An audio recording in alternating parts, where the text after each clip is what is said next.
out, and now all of a sudden, little sleight of hand. Hey, look at these ducks crossing across the barn. Super's down low, able to find the opening pick. Super has the most snipes on the weekend. I haven't said that since Major 2. It's been almost 6 months. So he's been finding a success with the boomstick, but another first blood for the Heretics. Now Kismet trying to go back to the play that worked out for them the first round. Man. But this is why you don't peek this guy. 4v2. He's hitting. Kismet behind the play, able to even this up a touch though. He's got one more stock. Help on the way, able to shut him down. So close to trading that back to a 2v2, but now it's down to Celium.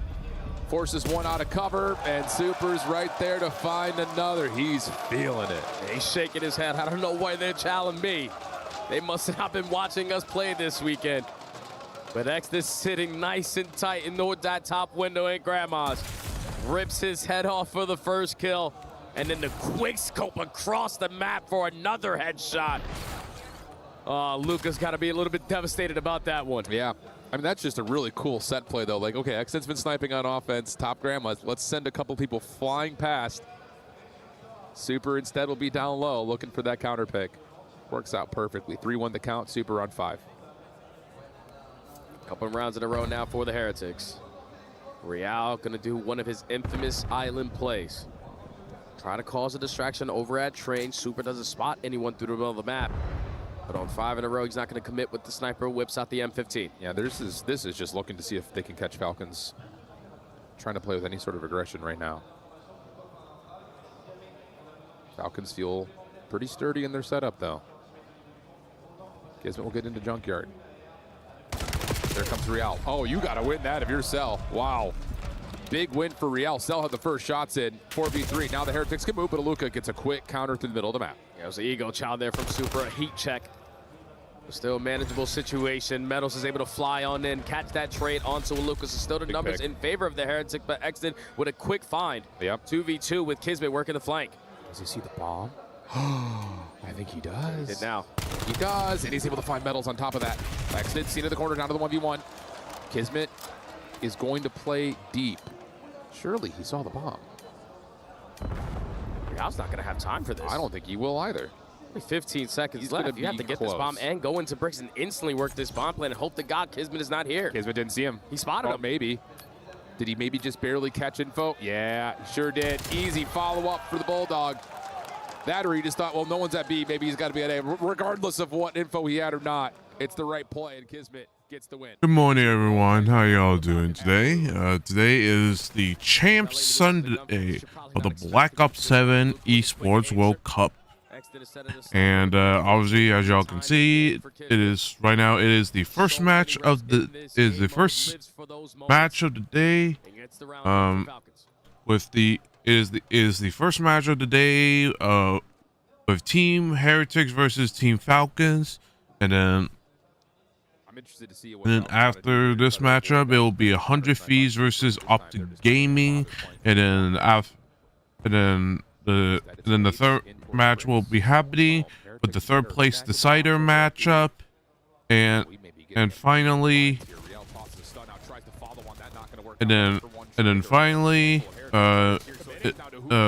it'll be the grand finals, but this time this time the matchup being a best of 9 instead of a best of 7. So it's going to be a banger series. All of them going to be banger series. Hopefully it's going to be super well. Hopefully it's going to be super good, and hopefully we get to see some bullshit happening.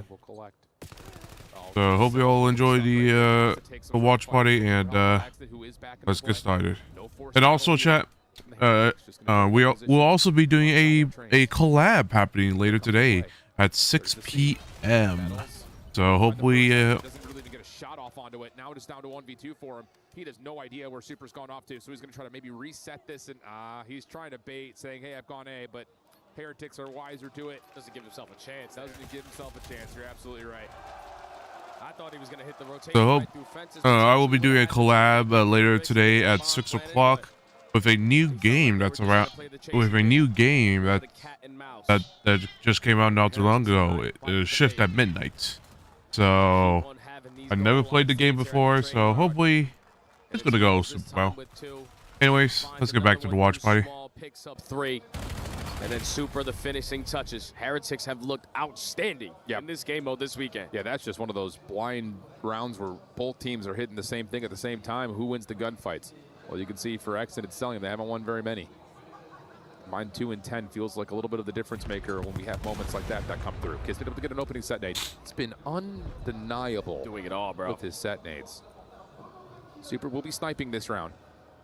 3v4. No one head glitching towards the bomb. But Kismet is right around the corner. Teammates start to put some shots to the middle of the map. He's going to start to work this pinch. So how long is Super going to hold this angle? Yeah, that's not going to work out. Exton's able to find the bomb carrier through mid. Little peekaboo? Yeah, a little bit. Hi, how are you? Kismet sees the nade being queued up for a toss. Easy follow-up. Real, the last one left. Catches the first. 45 seconds. Not impossible, but obviously 1v4 doesn't happen all that often. Yeah, not on Fringe with 35 seconds remaining. Bomb being down dead center of the map. McKitty, Not a single player from the Falcons looking to be in a scam position. playing with The time is at the red. Kitty, Gotta get a move on it if you want Real to stand a chance here. First He's gonna day have in to the commit with morning. this NPC right through bricks. Yeah, Not surprising. just going to let him plan and then just play Oh. this retake together. So we'll see how Real sets himself up.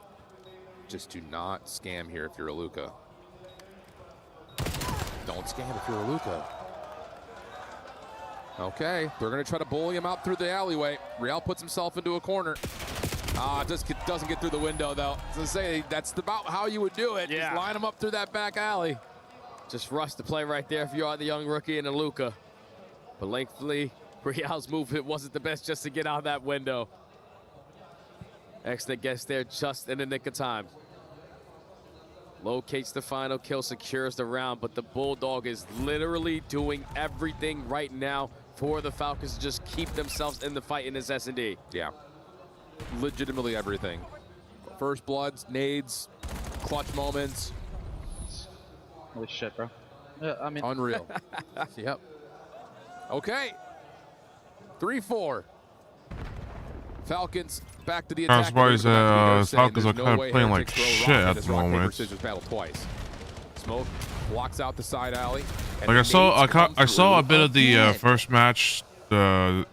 Saw the bit of the first match, and they kind of got absolutely not smoked, but like it was close. And unfortunately, just Falcons just couldn't get it put it in the first map. Again, just going to step up the aggression, try to catch them off guard, but this time the Falcons are ready. 4v2 Super Falls. Rancor is surrounded. 1v3. Yeah, Metal's able to find the first. Not able to do much more though. Just too many numbers to deal with. How many more nades is Kismet gonna hit this map, bro? We don't have many more rounds left. He's had at least one, it feels like, every round. When you put in that work, things just come to you with so much easier access. First bloods so far have been equalized after Kismet is having so much success in the first 10 seconds. But the Falcons play call to say, all right, we've been playing it a little bit too slow at trains. Next time we're going to step it up to a whole different pace, and now we have a tie game. Yeah, there's no way the Heretics stacked the box there 2 times in a row defensively. 12-5 for Kiz. Super sniping at the get-go here. Nothing seen. Heretics saying, all right, you guys want to play a little smoke game over towards this back alley? We'll do the same. Real tries to throw the same nade Kismet did. No success this time. We're 4v4. You waste a lot of attacks to not commit over through the train yard. So now you're going to retreat back to your spawn. Super's gathering info, but Falcons and throwing shoulders, value in their life. Yeah, I think most importantly there, Luca's trying to play the white truck. He gets back to safety because there's a lot of action, and it turns into a first blood onto Real. Talk about your immediate cause and effect call right there. Heretics, after that opening pressure at B, are going to just bank on the fact that they could still have some numbers to play through trains. Selim gets the info. It's going to allow Kismet to hit that go button or just get back to his teammates and use the extra gun. 30 seconds left. You know they have to commit here. Oh, really good timing on the peek from Cell. Turns that into 2, plus help from up top at the barn. No worries there. Falcons putting them together round by round. 3 in a row. for the Falcons now to be at game point. The catalyst has been the Bulldog, but the rookie finds the angle on Real for the first blood this go around. Rocking the M15 for those long distance gunfights. That's all you see in this highlight reel. Falcons 1 round away. How big this would be too, considering that the soft spot for the Falcons through the week has been the surge. Thank you, Ops team.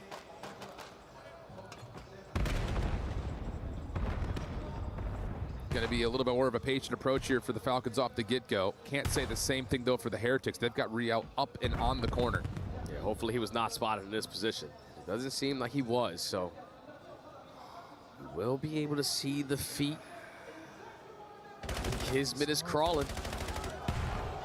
Well, oh my God, he might be the blindest player of all time. There's no way! Real surely is trolling. And maybe that was dictated of, okay, we'll let him get through so I can get through. I don't know. I'm going to give him credit. Benefit of the doubt. But Kismet I looks don't like know he's how through, Real bro. did not They see don't know the where Kismet Kismet. is. There's And now no he's going to way. make his positioning known. Gets the trade on to Real. Smoke grenade and cause some chaos. 3v3, 35 seconds. You have to be joking. Here comes the hit, under 30. Metals dives in, lots of damage, cannot find the kill of the Falcons though. Super's right there with him. Same can be said for Redcore on the backside of the alleyway. No bomb. You're trying to play to open up the space. Here comes Exit on the slide. Shut down. Not gonna happen there. Damn. Well, round 11. I'm gonna have questions about what the hell just happened at mid-map. But it comes through nonetheless with the Heretics. Might have been calculated. Who the hell knows? Real was able to get the first blood, but Kismet is still making plays. And he, again, has to be as blind as a bat. I mean, looking at his eyes, I think he's looking at the mini-map. Or he's got the full map pulled up. I don't know. It's, again, like in this retake opportunity for the Heretics, just pressing their advantage, not allowing the Falcons to be comfortable. Get the bomb planted. All right, play out towards courtyard. No, now we're in round 11. And the Falcons are back onto the attack. Exit just throwing a couple of wiggles and wags up top, seeing if he can bait out any sort of information. Kismet, smoke through mid. Super seen on that little jump up.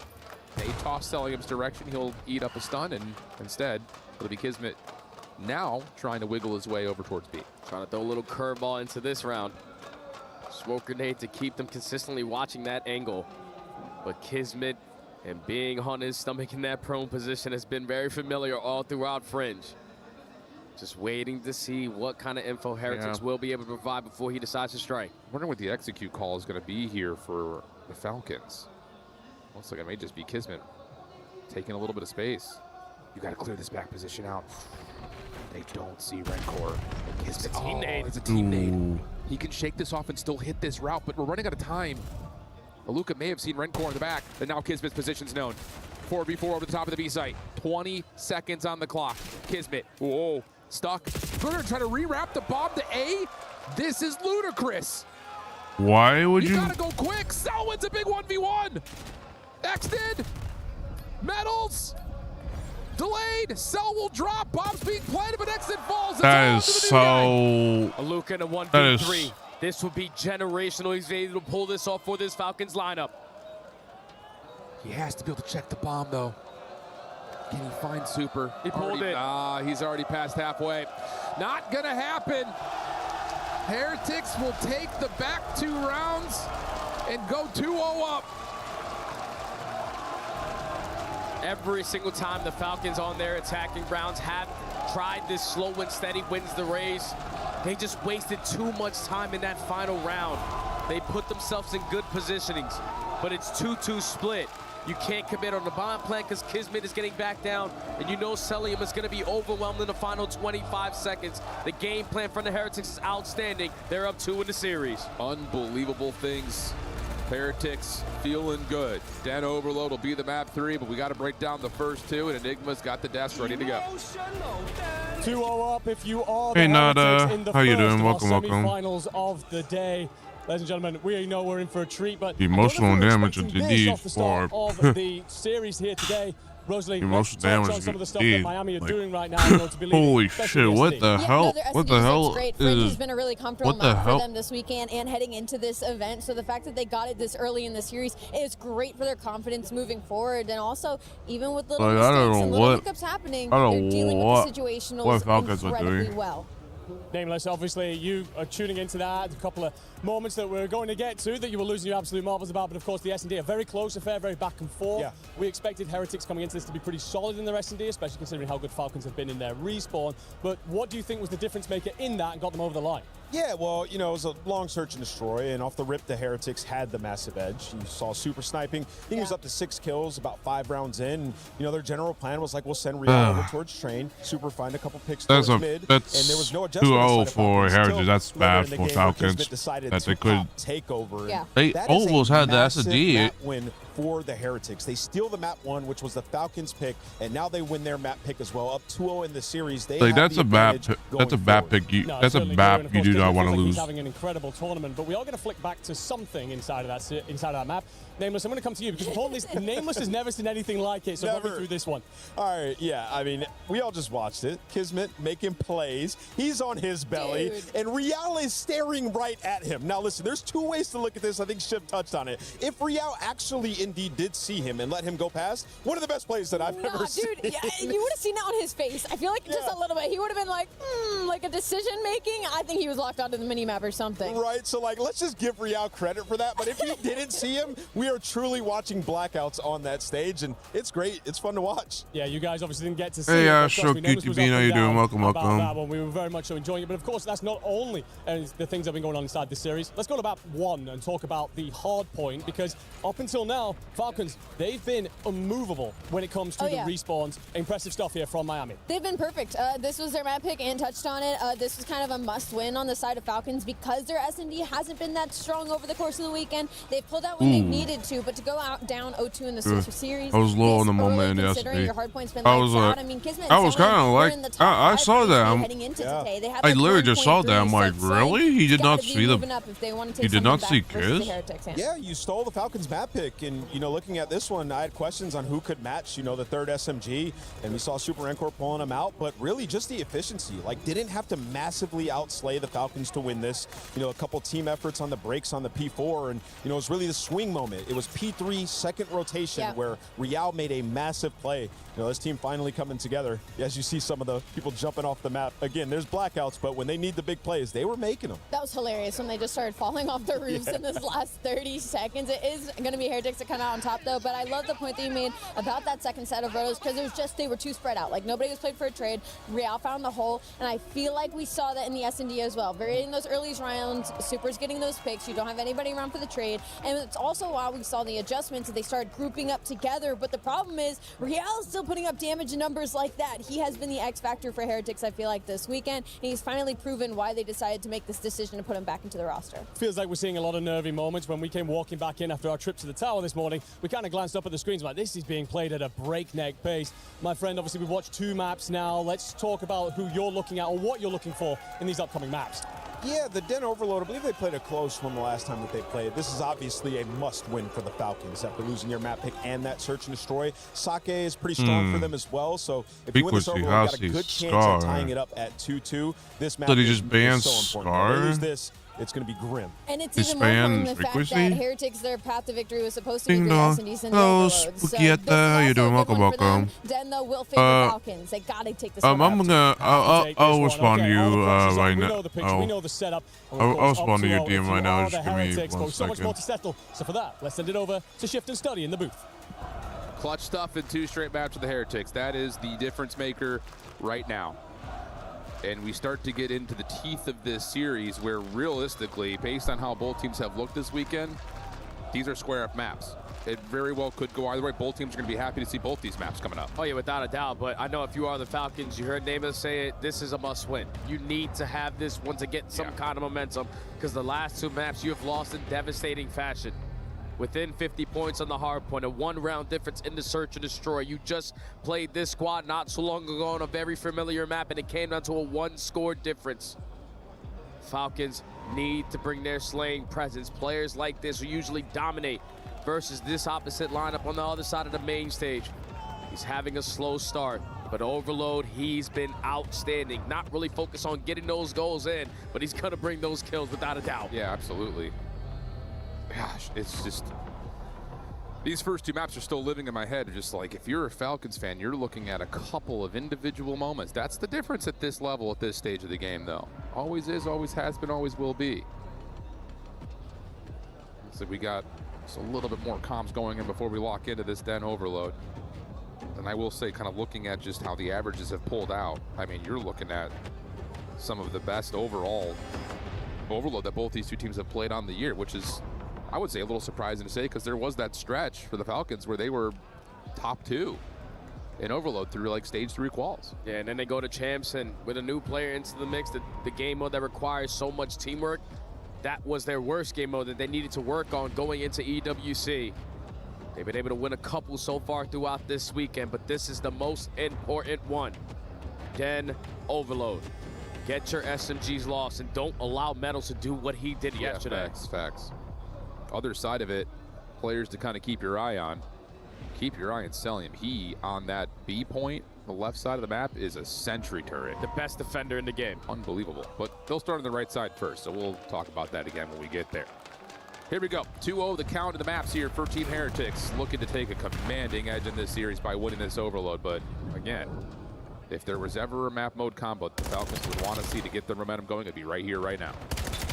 That's a good play call there from the Heretics. All right, you lose that first gunfight, but we're still going to play the patient game. Falcons are going to try to press their advantage, and you find 3 kills in sync. So now Real turns into the lead blocker. El Demonio almost gets loose, but the score still goes in. Heretics up 1. Yeah, I mean, no one was there. No one was at the front line. Jump over towards the middle, or no deal with the one was at that carrier. defense line. That, or maybe he was stunned or naded, but based on the minimap, I thought the Falcons were going to be able to hold that. Not the case. First score to Heretics.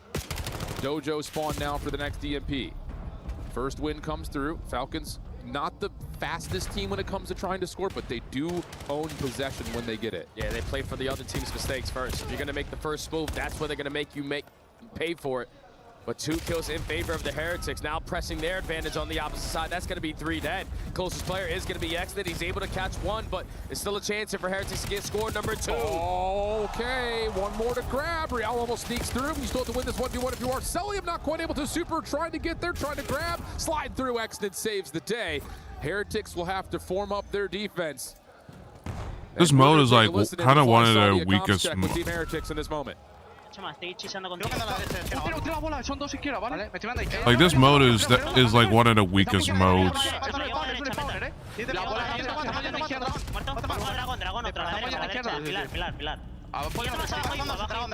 Like Falcons, Falcons' mode, the Overload is like one of the Falcons' mode, the weakest modes. And it's kind of like obviously they won that map 6 against the Paris Gentlemates, but like it's kind of tough when you're dealing with a team that is very aggressive. Yeah, sure, we can, Astro.